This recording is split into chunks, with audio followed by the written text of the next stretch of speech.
নমস্কার, নিউজ 18 বাংলার ডিজিটাল পেজে আপনাদেরকে স্বাগত। আপনাদের সঙ্গে রয়েছি আমি আবির। আপনারা জানেন যে গতকাল রাজ্যের প্রাক্তন মন্ত্রী তথা রাজ্যের প্রাক্তন ডেপুটি স্পিকার আশিস বন্দ্যোপাধ্যায়ের যে মৃত্যু বা রহস্য মৃত্যু, তাকে ঘিরে এখনো পর্যন্ত গোটা রাজ্যে আলোচনা চলছে। এবং এই আশিস বন্দ্যোপাধ্যায়ের এই রহস্য মৃত্যুকে ঘিরে একাধিক প্রশ্ন বিভিন্ন মহলে ইতিমধ্যেই উঠতে শুরু করে দিয়েছে। বিশেষ করে এই মৃত্যুর কারণ কি, কেন তাকে এই ধরনের সিদ্ধান্ত গ্রহণ করতে হলো? তার কারণ প্রাথমিকভাবে তার এই মৃত্যু আত্মহত্যা বলেই ধরে নেওয়া হচ্ছে, যদিও এখনো পর্যন্ত সরকারিভাবে ময়নাতদন্তের রিপোর্ট সেটা প্রকাশ্যে নিয়ে আসা হয়নি।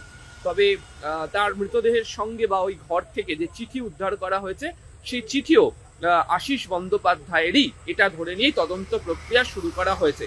কিন্তু সত্যি এই চিঠি আশিস বন্দ্যোপাধ্যায়ের কিনা, বা আশিস বন্দ্যোপাধ্যায়ের সত্যিই তিনি আত্মহত্যা করেছেন কিনা, এই সংক্রান্ত ক্ষেত্রে তদন্তকারী সংস্থার তরফ থেকে যতক্ষণ না পর্যন্ত সম্পূর্ণভাবে রিপোর্টকে সামনে নিয়ে আসা হচ্ছে, ততক্ষণ পর্যন্ত এই বিষয় সুনির্দিষ্টভাবে কোনো কিছু বলার মতো জায়গা তৈরি হয়নি।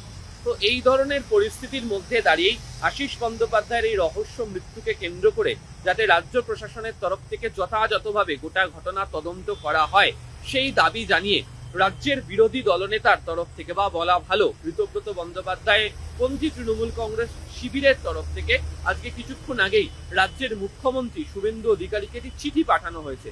এবং আমাদের কাছে যা খবর, নবান্ন থেকে ইতিমধ্যেই রাজ্যের মুখ্যমন্ত্রীর সচিবালয় এই চিঠির প্রাপ্তি স্বীকার করেছেন।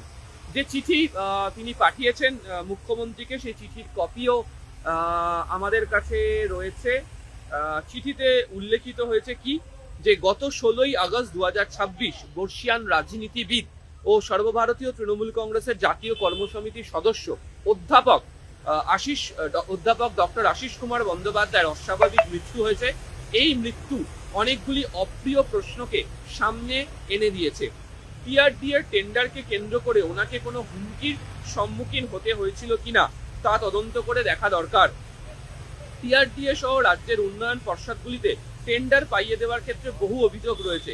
কলকাতা থেকে কেন্দ্রীয়ভাবেই এই টেন্ডার নির্ধারণ করা হতো বলেই বহু মানুষ অভিযোগ করেছেন। এই বিষয়েও অবিলম্বে পূর্ণাঙ্গ তদন্ত প্রয়োজন। সংবাদ মাধ্যমে ডক্টর আশিস কুমার বন্দ্যোপাধ্যায়কে প্রকাশ্যে হেনস্থা হতে দেখা গিয়েছে। হেনস্থাকারীকেও অবিলম্বে তদন্তের আওতায় আনা হোক। আপনার জরুরি ও প্রয়োজনীয় পদক্ষেপের আবেদন করছি, এটাই বিরোধী দলনেতার তরফ থেকে পাঠানো চিঠিতে উল্লেখ করা হয়েছে। আপনারা জানেন, একটু পিছিয়ে যাই, গত 21শে জুলাই মেয়র রোডে ঋতব্রত বন্দ্যোপাধ্যায় শিবিরের তরফ থেকে যে 21শে জুলাইয়ের আয়োজন করা হয়েছিল, সেই 21শে জুলাই যখন আশিস বন্দ্যোপাধ্যায় তিনি যখন যোগ দিতে আসছিলেন, সেই সময় শক্তিগড়ে তিনি যখন চা টিফিন খেতে দাঁড়ান, তাকে দেখতে পাওয়া যায় যে এক ব্যক্তি তাকে চোর উদ্দেশ্যে সম্ভাষণ করছেন। এমনকি বলতেও শোনা যায় যে বয়স্ক না হলে পিঠের ছাল তুলে নেওয়া হতো, চামড়া গুটিয়ে নেওয়া হতো। এবং অনেকেই বলছেন তিনি একটি রাজনৈতিক দলের সদস্য, আবার অনেকে বলছেন তিনি যদি সাধারণ মানুষও হয়ে থাকেন, তাহলেও একজন বর্ষিয়ান মানুষকে এই ধরনের কথা বলতে পারা যায় না। ফলে এক্ষেত্রে দাঁড়িয়ে তার যেন যথাযথ তদন্তের ক্ষেত্রে দাঁড়িয়ে তাকেও নিয়ে আসা হোক, বা তদন্তকারীরা তার সঙ্গেও তার ভূমিকাও খতিয়ে দেখুক। তার কারণ তিনি কোনো হুমকি দিয়েছিলেন কিনা, বা কাউকে দিয়ে তাকে হুমকি দেওয়ানো হয়েছিল কিনা, সেটা তদন্তের ক্ষেত্রে অত্যন্ত গুরুত্বপূর্ণ একটি প্রমাণ হতে পারে। ফলে এই বিষয়টিকে নিয়ে দেখা হোক। দ্বিতীয় যে বিষয় তদন্তের ক্ষেত্রে অত্যন্ত গুরুত্বপূর্ণ পদক্ষেপ হিসেবে উল্লেখ হচ্ছে, সেটা হচ্ছে যে আশিস বন্দ্যোপাধ্যায়ের ঘর থেকে যে চিঠি উদ্ধার করা হয়েছে, অনেকেই বলছেন যে সেই চিঠি সত্যি আশিস বন্দ্যোপাধ্যায়ের কিনা, তাও খতিয়ে দেখা হোক। এবং তার কারণ হচ্ছে ওই চিঠির বয়ান এবং একদম শেষ লাইনে যেটি লেখা রয়েছে যে আমার মৃত্যুর জন্য কেউ দায়ী নয়, তার লেখার যে স্টাইল, দুটোর মধ্যে ফারাক রয়েছে। কালির যে রকম ফের, তার মধ্যে ফারাক রয়েছে বলে অনেকে মনে করছেন। তবে এক্ষেত্রে দাঁড়িয়ে পাঠানো চিঠিতে উল্লেখ করা হয়েছে যে এটি ফরেন্সিক বিশেষজ্ঞরা এবং প্রকৃতপক্ষে যারা তদন্তকারী সংস্থার যারা প্রতিনিধি, তারাই এই গোটা বিষয়টিকে আলোকপাত করতে পারবেন, তারাই নিশ্চিত করে বলতে পারবেন যে এটার পিছনে কে বা কারা রয়েছে।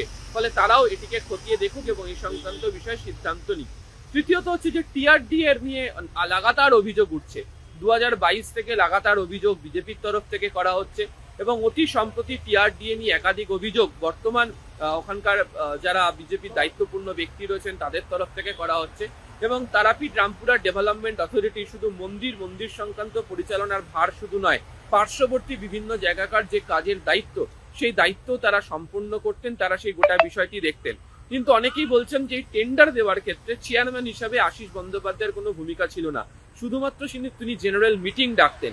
বাকি ক্ষেত্রে দাঁড়িয়ে অভিযোগ উঠছে কে বা কারা টেন্ডার পাবে সেটা দেখার জন্য ওই বোর্ডে থাকা কোনো একজন অদৃশ্য ব্যক্তি, তার সঙ্গে কোনো একটি নির্দিষ্ট ক্ষমতাশীল মহলের যোগ ছিল। এবং আপনারা জানেন যে গতকাল মুখ্যমন্ত্রীর তরফ থেকেও বলা হচ্ছিল যে আশিস বন্দ্যোপাধ্যায়ের ফোনে কে কে ফোন করেছিল, কি ধরনের কথা হয়েছিল সেটাকেও তদন্তের ক্ষেত্রে দেখে নিতে হবে। ফলে কার্যতই একই ধরনের দাবি সেই তরফ থেকেও তোলা হয়েছে। অন্যদিকে কালীঘাটপন্থী তৃণমূল কংগ্রেসের শিবিরের তরফ থেকেও তদন্তের ক্ষেত্রে যথাযথ তদন্ত করা হোক, কে বা কারা এর পিছনে জড়িত রয়েছে, কারা হুমকি দিচ্ছিলেন আশিস বন্দ্যোপাধ্যায়কে, এই হুমকির পিছনে অন্য কোনো যোগসাজশ রয়েছে কিনা সেই দাবির কথা তারা তুলছেন। ফলে তৃণমূল কংগ্রেসের দুই শিবিরের তরফ থেকেই আশিস বন্দ্যোপাধ্যায়ের এই রহস্য মৃত্যুকে নিয়ে যথাযথ তদন্তের দাবিকে সামনে রেখে তারা এগোনোর চেষ্টা করছেন বা তারা সেই দাবি জানাচ্ছেন। এখন দেখার যে রাজ্য সরকারের তরফ থেকে এই বিষয়ে কি ধরনের ব্যবস্থা গ্রহণ করা হয়।